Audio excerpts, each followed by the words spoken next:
E a Venezuela? Dá para dizer que a Venezuela está na situação que está por causa da influência americana?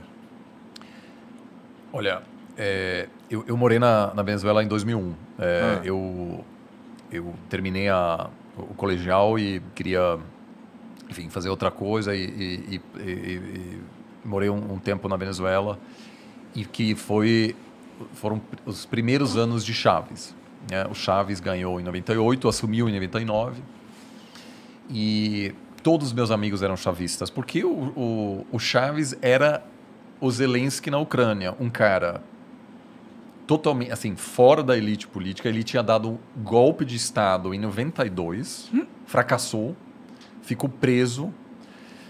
Só que o presidente da época, depois de um tempo, falou, olha, você pode sair da prisão, porque havia alguns seguidores do Chávez e esse presidente queria o apoio desses seguidores, não se deu conta que quando o Chávez saiu da prisão, começou a montar novamente sua campanha. Depois desse golpe fracassado, ele conseguiu, com esse discurso anti-elite política, porque, como em tantos lugares ao redor do mundo, os venezuelanos cansaram da elite política.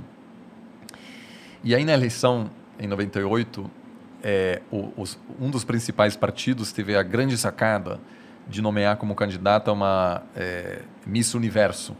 Então, existia uma Miss Universo contra esse coronel Chávez, ex-golpista, que conseguiu ganhar, mas tinha umas loucuras que, mesmo naquela época, dava para ver que, apesar de, eu acho que, possivelmente até ter uma intenção positiva de querer diminuir a desigualdade, que era insana naquela época já, totalmente, né, mas que não tinha um plano de construir uma economia sustentável, que no auge, e aí o Chávez teve a sorte de que o preço de petróleo subiu muito por causa da demanda chinesa. O Brasil se beneficiou também da alta do preço de commodities. E aí a Venezuela ficou, de repente, muito rica. Muito rica. Entrou muita grana porque a Venezuela basicamente só exporta petróleo e importa todo o resto. Algumas coisas ela faz, mas é muito pouco. Então, entrou uma grana enorme. E mesmo no auge do preço de petróleo, a Venezuela teve um déficit. Ou seja, gastou mais do que entrou. Caralho. Naquela época. E, claro, diminui a desigualdade, diminui. Você tinha, naquela época, abriram um monte de faculdades, a situação mudou muito. E eu tenho visitado a Venezuela cada ano, agora a última foi em 2018. Melhorou muito a situação lá, naquela época. Mas era insustentável. O principal comprador de petróleo durante todo esse tempo sempre foram os Estados Unidos. Sempre. Então, agora, começou uma época que ele sempre era anti-americano, mas se encontrava com o embaixador dos Estados Unidos, viajava para Texas e tinha uma relação econômica normal.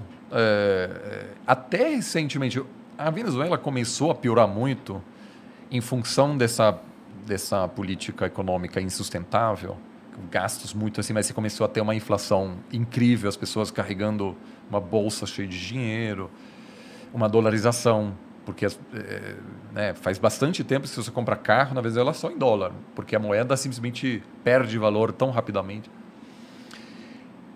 Agora, depois a Venezuela começou a sofrer sanções por parte dos Estados Unidos. E aí, obviamente, pirou bastante, mas agora o fluxo de petróleo da Venezuela para os Estados Unidos é muito pequeno e, acima de tudo, a Venezuela vende para a China, para a Índia, para a Turquia. Mas a origem da crise venezuelana acima de tudo, vamos dizer, uma estratégia econômica insustentável que piorou depois em função da crise entre a Venezuela e os Estados Unidos, mas não é a principal causa. Entendi. Porque assim, eu já vi, assim, algumas vezes a gente fala sobre como está a Venezuela e tudo mais, e eu vejo a galera argumentando que a culpa é do americano. Os Estados Unidos, eu diria assim, eu tenho há muitos anos um programa, não eu, né? A FGV tem um programa de história oral. Então a gente entrevista ex-chefes de Estado em toda a América Latina, muitos diplomatas americanos.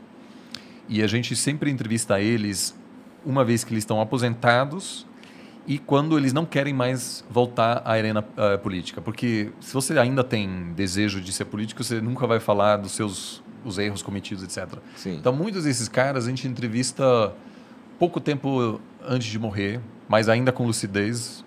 Então, eles falam horas e horas, a gente entrevista algumas pessoas por 20 horas. Porra! Em 4, 5 sessões. Que maneiro. Os caras devem falar pra caralho, então. Muito, muito. Mas eles... E ninguém consegue esconder tudo se você tem que falar 20 horas. Ninguém. Então, uma que eu fiz recentemente é do Manuel Zelaya, que foi presidente de Honduras e sofreu um golpe militar em 2009. A esposa dele virou presidente ontem. Cara, que loucura!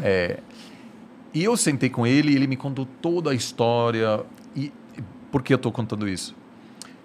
Porque ele me falou, quando ele virou presidente, o embaixador dos Estados Unidos teve uma reunião no dia seguinte e passou um envelope e disse para ser olhado depois. E o Manuel Zelaya, enfim, despediu o cara e tal, abriu e tinha uma lista de pessoas que os Estados Unidos aprovaram para serem ministros do governo do cara. Caralho. E uma lista de gente que eles falam, se aqui eles estão tem um problema com o tráfico de drogas, etc. A gente não gostaria dessas pessoas dentro do seu governo. Está no direito dos Estados Unidos entregar esse envelope, mas... O que demonstra, né? Pô, entendeu? É complicado, assim, são países independentes, então eu acho que a relação tão assimétrica nunca é saudável.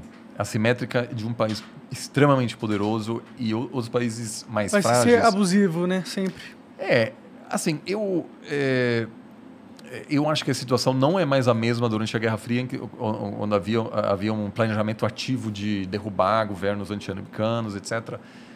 Mas com os Estados Unidos tão presente, é também muito fácil para alguém como um líder nacionalista como Chávez em dizer qualquer problema que nós temos aqui dentro é culpa dos Estados Unidos. Sim. Então, assim, não tem santo nesse mundo aí, né? Nesse mundo aí.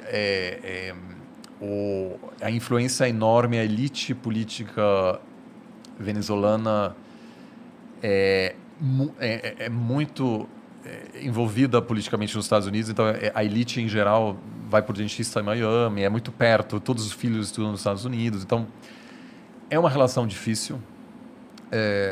Os Estados Unidos por muito tempo foi o principal investidor na Venezuela, o principal comprador de petróleo, mas hoje eu acho que o principal problema mesmo, e eu senti isso, tinha um viés autoritário naquela época já. Eu lembro que eu estava em Caracas quando, pela primeira vez, todos os canais foram obrigados a transmitir o pronunciamento do Chávez. Eu lembro disso porque a gente estava assistindo um filme e, de repente, apareceu o Chaves. E todo mundo falou, pô, não é o Chaves que a gente gosta. Nem é o Chaves que a gente gosta. Então, assim, não é um democrata também, porque o cara deu golpe de Estado em 92.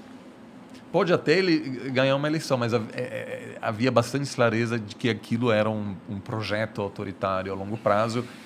E isso também eu acho que afetou muito a capacidade de tomar decisões econômicas mais equilibradas. Que é uma situação, eu imagino, diferente de Cuba, que realmente sofre muito com os embargos, não é?